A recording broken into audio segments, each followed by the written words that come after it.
கழக தலைவர் அண்ணன் தளபதி அவர்கள் உள்ளிட்ட அனைவருக்கும் வணக்கம். கோவை மாவட்டத்தில் திரு மருதாச்சலம் திருமதி வேலம்மாள் இணையரின் மூத்த மகளாக 10/3/1916 அன்று பிறந்தவர் திருமதி பாப்பம்மாள் என்கிற ரங்கம்மாள். பேரறிஞர் அண்ணா மீது பற்று கொண்டு கழகம் தொடங்கிய காலத்திலேயே கழகத்தில் இணைந்து பணியாற்ற தொடங்கினார். முத்தமிழ் அறிஞர் கலைஞர் மீது மாறாத மதிப்பும் பாசமும் கொண்டிருந்த பாப்பம்மாள் கழகம் நடத்திய 15 மாநில மாநாடுகள் உள்ளிட்ட அனைத்து மாநாடுகளிலும் கலந்து கொண்டவர். 1965ஆம் ஆண்டு கழகம் நடத்திய இந்திய எதிர்ப்பு போராட்டம் தொடங்கி அனைத்து போராட்டங்கள் மற்றும் ஆர்ப்பாட்டங்களில் கலந்து கொண்டு களம் கண்டவர் பாப்பம்மாள்.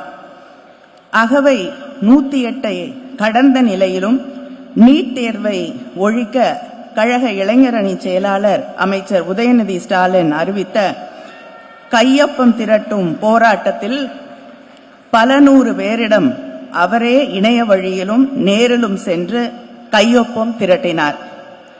இந்திய விடுதலைக்கு பிறகு கழகம் போட்டியிட்ட அனைத்து நாடாளுமன்ற சட்டமன்ற தேர்தல்களிலும் கழகம் வெற்றி பெற பணியாற்றியுள்ளார். சுதந்திர இந்தியாவில் நடைபெற்ற அனைத்து தேர்தல்களிலும் 2024 நாடாளுமன்ற தேர்தல் வரை வாக்களித்துள்ளார் என்பதை பிபிசி நிறுவனம் தனது தொலைக்காட்சி மற்றும் வானொலி ஒளிபரப்பில் ஒரு குறு ஆவணமாக உலகம் முழுவதும் சென்று சேரும் வகையில் வெளியிட்டுள்ளது.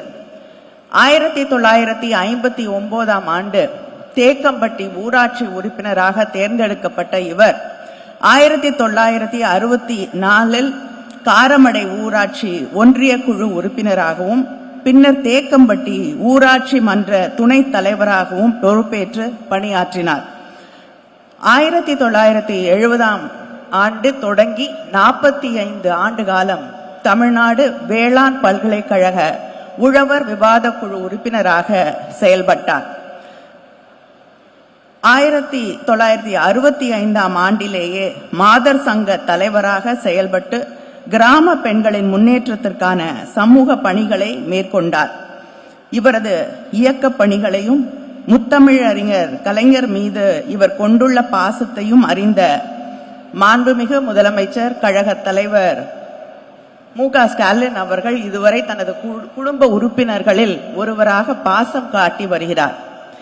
நீலகிரியில் நடைபெற்ற மூத்த உறுப்பினர்களை சிறப்பிக்கும் நிகழ்ச்சியில் இவருக்கு பொற்கிழி வழங்கி பாராட்டினார். இவரது கழக பணியினை பாராட்டிடும் வகையில் திமுக பவள விழா ஆண்டில் தலைமை கழகத்தின் சார்பில் இன்று சென்னை நந்தனம் YMCA திடலில் நடைபெறும் முப்பெரும் விழாவில் மாண்புமிகு முதலமைச்சர் கழக தலைவர் அண்ணன் தளபதி அவர்கள் பெரியார் விருது வழங்கி சிறப்பிக்கிறார். அவரது சார்பில் அவர் உடல்நலம் இல்லாத காரணத்தால் அவரது பெயர்த்தி ஜெயசுதா அவர்கள் அந்த பரிசினை தலைவர் அவர்களிடம் பெற்றுக்கொள்வார்.